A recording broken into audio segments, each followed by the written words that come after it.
Magandang araw sa lahat. Kumusta po kayo sa ngayon? Mayroon akong tanong sa lahat ng sekta sa buong mundo.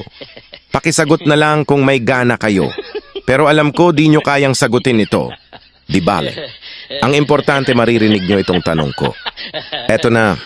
Una, sa lahat ng umaangkin na kayo daw ang iglesyang itinayo ng Panginoong Hesus, paano ninyo mapapatunayan na kayo nga ang itinayo niya samantalang wala pang isa sa inyo na nabuhay before 16th century?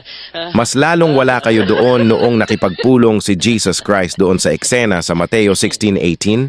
Ang kakapal ninyo po, promise.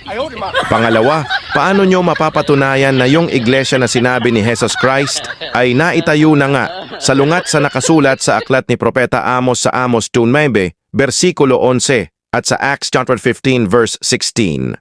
Nakabalik na ba siya? Nasusulat pa rin sa 1 Corinthians chapter 15 verse 23 sa kanyang pagparito.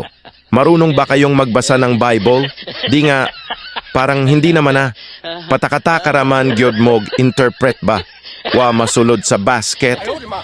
Pangatlo, unsaon na ninyo pagdaog sa debate bisan unsaon na ninyo pagbali sa mga berso, pildi na gyud mong daan. Ngano man di ay aber. Aw. Wa mo kahibalo. Kadugay na ninyo nagpreach kuno, wag yod mo kasabot.